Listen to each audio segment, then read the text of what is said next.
ఇందులో అమ్మవారి యొక్క పంచకృత్య పరాయణ అంటే 5 కృత్యముల గురించి చెప్తున్నారనమాట. మొట్టమొదట ఏమంటున్నారు? జగత్ స్తూతే ధాత. ధాత అంటే బ్రహ్మదేవుడు. జగత్ అంటే ఈ చరాచర జగత్తు అంతా కూడా. సూతే అంటే సృష్టించగలిగాడు. బ్రహ్మదేవుడు ఈ చరాచర జగత్తును అంతా కూడా సృష్టించగలిగాడు. అందుకనే చూడండి మనం ప్రసూతి అంటాం. డెలివరీ అప్పుడు అది సూతే అంటే సృష్టించడం. హరిరవతి ఈ సృష్టిని జగత్తుని అంతా కూడా సంరక్షించి పోషించి పాలిస్తున్నాడనమాట. ఎవరు? విష్ణుమూర్తి.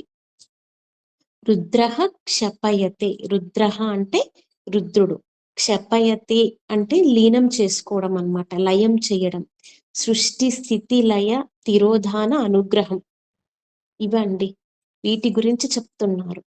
ఇప్పుడు సృష్టి స్థితి లయ చెప్పుకున్నాం కదా.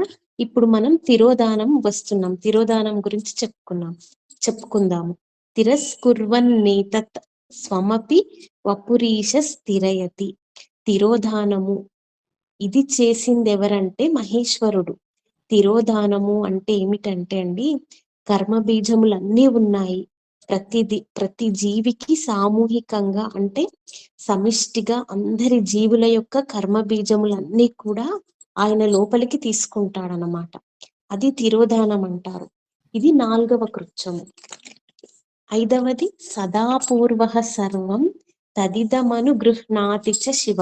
5వది ఏమిటంటే అనుగ్రహం. సదాశివుడు చేసే పని ఏమిటంటే అనుగ్రహం. అది మళ్ళీ సృష్టి చేసేదన్నమాట. సృష్టి స్థితి లయ తిరోధానం అయిపోయింది కదా. ఈ అనుగ్రహం అంటే ఏమిటంటే మళ్ళీ తిరిగి సృష్టిని సృజింపజేయడం. ఇదంతా కూడా మళ్ళీ కర్మక్షయం కాని వాళ్ళది అంటే మోక్షం రాని వాళ్ళందరూ కూడా, ప్రతి జీవి కూడా మళ్ళీ సృష్టింపబడితే ఈ జన్మ వల్ల మోక్షాన్ని సంపాదించుకోగలుగుతారు. అది మానవ జన్మలోనే సాధ్యమవుతుంది. పశుపక్షాది జన్మలన్నీ కూడా అనుభవించే జన్మలే. వాసనలను క్షయం చేసుకుంటారు. అందుకని మానవ జన్మని వృధా చేసుకోకుండా మనం ఈ కర్మక్షయానికి, అజ్ఞాన నిర్మూలనకి, తర్వాత మోక్ష ప్రాప్తికి ప్రయత్నించాలి అంటారు. ఇదంతా కూడా సదాశివుని యొక్క అనుగ్రహం అన్నమాట. శివుడి యొక్క రూపంలే అండి ఈ 3. రుద్రుడు, మహేశ్వరుడు, సదాశివుడు. 3 పనులున్నాయి శివుడికి: లయ, తిరోధానం, అనుగ్రహం.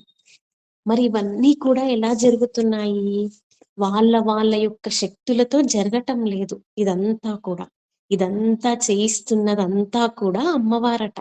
అది 4వ లైన్లో చెప్తున్నారు. తవాజ్ఞామాలంబ్య క్షణచలితయోర్భ్రూలతికయోః. తవ అంటే అమ్మా, నీ యొక్క ఆజ్ఞ వలన. ఆ ఆజ్ఞ ఎలా వస్తుంది? భ్రూలతికయోః. అమ్మ, నీ కనుబొమ్మల యొక్క కదలికల వలన వీళ్ళందరూ అంటే బ్రహ్మ, విష్ణు, రుద్రుడు, మహేశ్వరుడు, సదాశివుడు వీళ్ళందరూ చైతన్యం పొంది ఈ పంచకృత్యములను చెయ్యగలుగుతున్నారమ్మా అని అంటున్నారు శంకరాచార్యుల వారు ఈ శ్లోకంలో.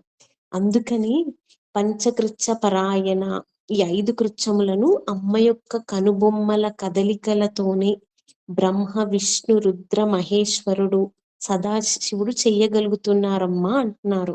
అమ్మ యొక్క ఆజ్ఞతోనే ఈ ప్రపంచం అంతా నడుస్తున్నది. మనలో కూడా అంతే. అమ్మ యొక్క ఆజ్ఞ వలననే మన హృదయం కొట్టుకుంటుంది, ప్రాణశక్తి ప్రవహిస్తుంది, తిన్నది అరుగుతుంది, కన్ను చూడగలుగుతుంది. ఇదంతా కూడా అమ్మవారి యొక్క దయ అన్నమాట, అమ్మ యొక్క ఆజ్ఞ.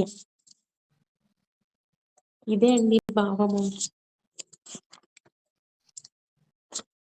అర్థమైందా అండి భావము?